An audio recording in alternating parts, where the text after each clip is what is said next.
Niagara area is mourning the loss of Regional Chair Jim Bradley.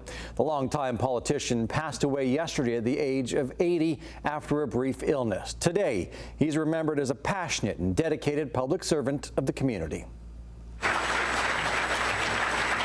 Jim Bradley was one of Ontario's longest-serving provincial legislators, serving 41 years at Queen's Park from 1977 to 2018, when he returned to local politics. The man was 55 years of public service. We called him the King of St. Catharines, and he was just one of the most well-liked politicians around Queen's Park. Bradley was a Liberal, but never let partisan politics get in the way of his goals. Well, I think his biggest impact and his longest-lasting legacy will be as Environment Minister in 1985 to 1990 under David Peterson. I mean, he made some real substantial changes that are still in effect today. He went after acid rain by threatening the industrial polluters if they didn't cut their sulfur dioxide emissions. He'd fine them heavily or put them out of business. As Environment Minister, he also brought the Blue Box to the province, the first program of its kind in North America.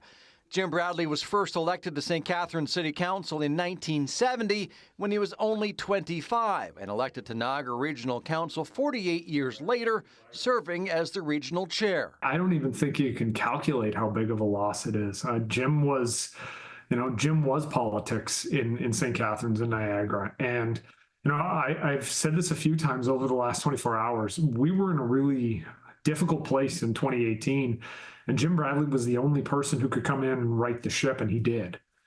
He's been a friend and a mentor to so many of us. It's still sinking in, and I'm going to miss him a lot. Bradley died on Friday after a brief illness. He was 80 years old. Remarkably, he spent the majority of his life, 55 years, serving the community. I think it is indeed. He truly was committed to public service, not just 50 years, 55 years representing the St. Catharines area.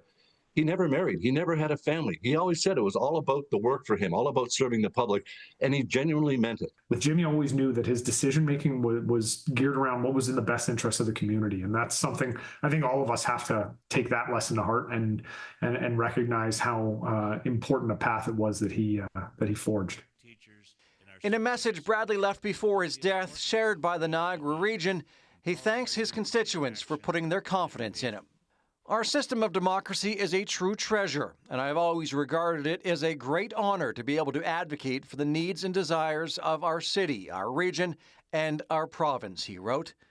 The city of St. Catharines is renaming the Grantham Avenue Park after Jim Bradley, calling it the Grantham Jim Bradley Park.